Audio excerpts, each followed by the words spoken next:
Hello and good evening to all of you. I would like to begin my talk with a small incident that took in the life of a pastor and his wife. It was Christmas Day, and this Protestant pastor with his wife went to different places. This pastor conducted number of prayer services, and he also gave lot of talks in various different places. After the day's work, he returned back to his house in the evening. And while this Protestant pastor was opening his house, he took the key, he opened the lock, and while he was opening the door, his wife came from behind, pushed him, ran into the hall, and fell down on the sofa and went to sleep. And the pastor was simply amazed by what his wife has done. And he told his wife, today's day, a Christmas day, I have given 5 homilies and I have conducted 3 prayer services. I should have been one who should be tired. Why are you so tired? And the wife very gently replied, listening to your talks and your homilies, I am tired and exhausted. My dear brothers and sisters in Christ Jesus, I only hope that listening to my talk, not just today, but for the next 3 days, you don't get tired. And now with this online kind of streaming, it is very easy to just put it off and go to sleep. I hope my sermon does not bore you so that you put off the video and go to sleep as the wife of the Protestant pastor. For our reflection this evening, I have chosen the parable of the prodigal son from the Gospel of Luke, chapter 15. If you read it, for me, this is one of the masterpieces that is given by Jesus to us. This parable was so relevant, so alive 2000 years ago, and it is relevant and it is alive. It pierces our heart even now, 2000 years from the time it is given. And be rest assured that for next 2000 years, this parable will have its value. When we look at prodigal son, we always talk about the parable of prodigal son. We must have heard this parable several times. We have gone through this parable several times.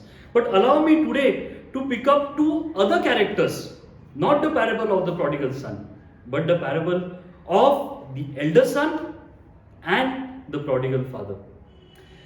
If you look at the character of the elder son is a nice person. Apparently, he does not break any rule. He listens to his dad. He is faithful to his dad. He does all his tasks. He does not waste his time with his friends. He does not go to drink with them. He does not go to party with them. He is, so to say, the goody boy. And we will think that he is such a gem of a person. When I was small and I used to listen to this parable, I used to always think, it is such an injustice on this elder son. He is so good, he is so nice, and yet he is not given what he is supposed to be given. But I think so. There is something interesting that I found in the parable today. I am referring to this Bible, the Catholic Bible, which is supposed to be very good in exegesis, in interpretation, etc. And there is something interesting that I found in this parable while I was reflecting on it. If you look at the entire parable, when the younger son, the prodigal son, comes back and the father is having a big celebration, he throws a party to his servants, to all of them, and they are having a celebration. The elder son returns from the fields. And while he returns from the field, he refuses to go inside. He is unhappy about the fact that this son who has wasted his money, this son who has wasted his property, is going out, spending it on a life that is not so good, and coming back. And after he comes back, the father has a celebration for him. And he is happy about. He is not so happy about this fact.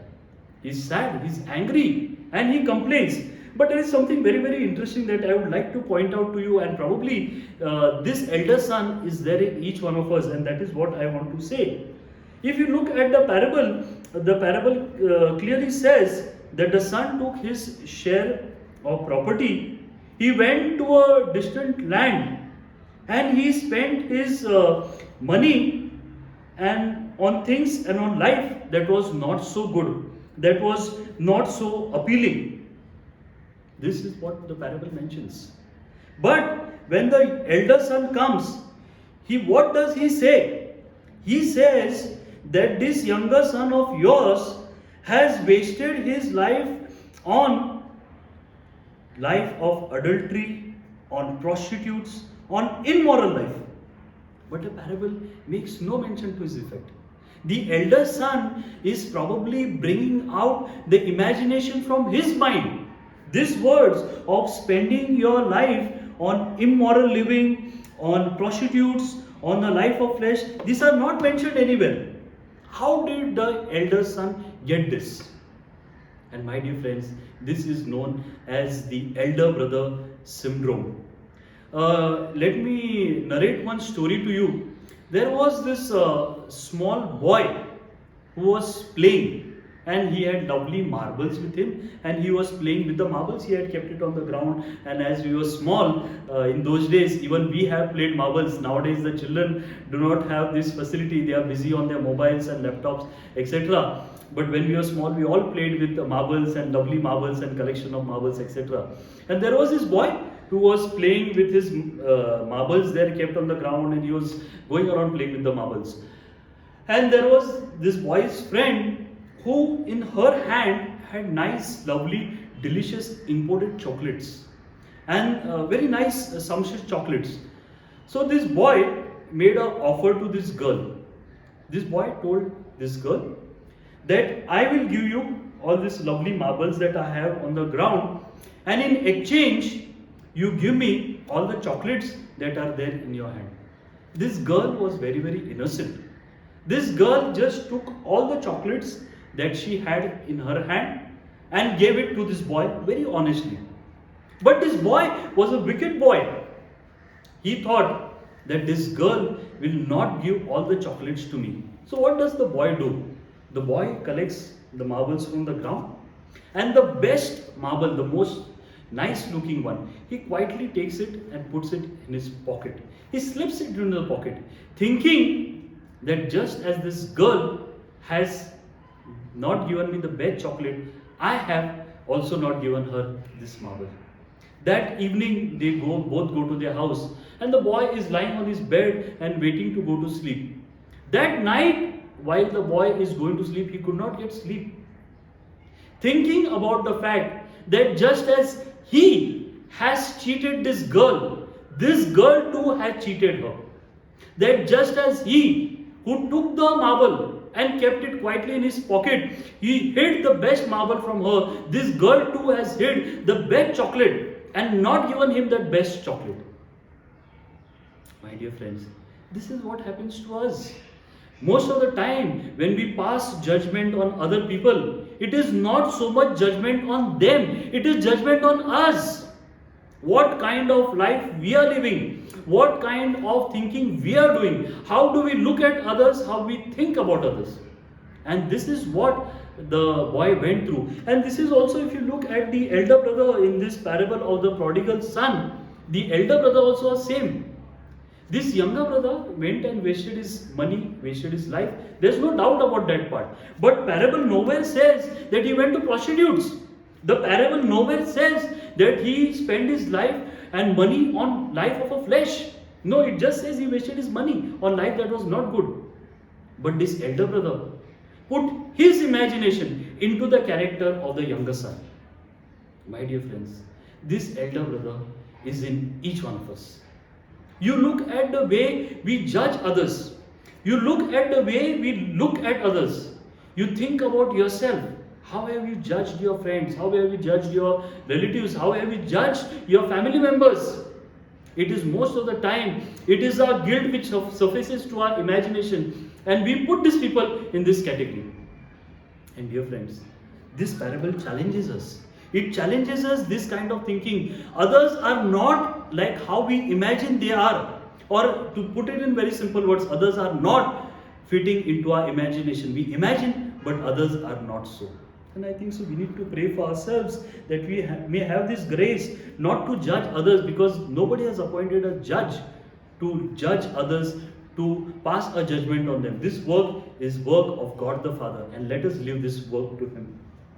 I am reminded of yet another story that happened somewhere in the Amazon. There were these people on the ship. They were going in this ship, and while they were on the ship, they were shipwrecked. They were shipwrecked. They lost everything that they had, and finally they had little water. They managed to survive on this water for next 1 or 2 days. After some time, that water too got over, and they started dying. Finally, another ship which was passing by into the Amazon river and the sea that side came to their rescue, and they were rescued. And after they were rescued, the people listened to their stories, where they were shipwrecked, what happened, and after reconstructing the entire story, they realized that these people who were shipwrecked had actually reached the mouth of Amazon river. One of the biggest river that is there on earth. One of the biggest river that is full of fresh water. But these people did not know that they are in the Amazon river, because the mouth of Amazon river and the sea, they were meeting together, and they did not know this. And they did not know that they were sailing in fresh water, where they could have just put their bucket down and consumed the water. It was really very fresh and good.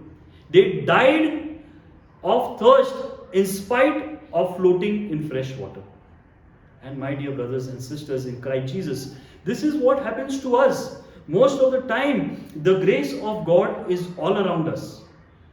But we refuse to take advantage of this grace. We refuse to realize and acknowledge His grace all around us. We have been speaking about Lent. Of course, this year the Lent has been very different because of the COVID situation, because of the pandemic. Probably we are going into this online mode. We don't have the opportunity to go to the church, etc. But let us make this Lent meaningful. We can make this Lent meaningful only if we realize this grace. And that brings us to the second character of this parable, the character of prodigal father. Whenever I look at the character of the prodigal father, he was a person with a big heart. His heart could not be put into words. There were no words to describe the love of this prodigal father. He always thought, how can I give my best? How can I do something that my son will benefit, others will benefit? How can I go out of my way to help others? And that is the love of the prodigal father. A very, very generous and bubbling heart. Allow me to point out some incidences that have happened in my life that reminds me probably of the love of the prodigal father. 6 years ago, while I was in Ahmednagar, there were only 2 priests in the church, and it was First Friday. Those years in Ahmednagar, we did not have Eucharistic minister. So both the priest, me and another priest, we had this duty of on the First Friday to go from house to house and give communion to the sick and elderly. And while I was on my duty, or the grace of going around from house to house giving communion to the sick and elderly, I reached a house of an old lady who was paralyzed from the waist below. Her house is bang on the highway, and because of the extension of highway, half her house was lost. What she had was just a small room and a kitchen there. And I went there, I said the prayers, I gave her the communion, and after the communion, she told me, "Father, lift up that mattress." And I said, probably this lady is giving me more work of picking up the mattress and putting it for drying or something like that. Anyway, I said, this lady has nobody, so let me help her out, even though it is costing me time. So I picked up the mattress. This was in the year around 2012, 2013, I don't remember it exactly. And I picked up the mattress and I found a massive bundle of 100 rupees notes, amounting to 10,000 rupees, an entire bundle of old 100 rupees, those big notes of 100 rupees, and that was 10,000 rupees. And this lady told me, "Father, I have heard that you all have started painting your church, you all have started renovating the church. This money is for painting the church. My dear friends, believe me, I was totally shocked. Here was a lady who was paralyzed from the waist below. Here was a lady who was not married, who didn't have children, who had nobody. Here was a lady who needed all the help. Here was a lady who needed this 10,000 rupees. Probably for you and me, these 10,000 rupees are not much. But this lady living in Ahmednagar, for her, this 10,000 rupees was a big amount. It was the amount that will bring her food. It was the amount that will bring her medicines. And yet, when I told her, Auntie, let it be, keep this money for yourself. You need it more than the church needs it. She said, no, God has been gracious to me. God has been kind to me. This is my contribution to the church for all the love that I have got. My dear friends, how many of us will have the courage to follow this lady? And today's parable of prodigal father reminds us of this, of being generous, of being kind. And if you look at Lent is more than purification. It is a realization that we are unworthy, but God loves us. Though we are unworthy, God goes out of His way, like the prodigal father, to care for us, to bring us back to Him. Not because of our merit, but because of the love that He has for us. And I think so, as we pray, let's pray that we may have the heart of the prodigal father. During the COVID times, I had the grace of helping thousands of people in this city and in the state of Maharashtra, Gujarat, Rajasthan and Madhya Pradesh, along with my team, helping these people with distribution of ration, life essential things and many other things. And for 9 months, daily I did this work. While I was doing this work, I came across many prodigal fathers. I came across many such people who had very little money, but they said, Father, this is for feeding the poor. This is for giving ration to the poor. And I told them that you have no reserve fund. You are so poor, how can you help another one? And they said, no, God has been good to us. Many times I think so, my dear friends, we become very complacent, we become very satisfied, we are happy with the way we live their life. But I think so this parable challenges us, especially in the season of Lent, to go out of our way, to go out of ourselves and to reach out to somebody. Let's pray for ourselves that just like the prodigal father, we may have the grace of loving and being kind to others. We wish you a very happy and fruitful season of Lent.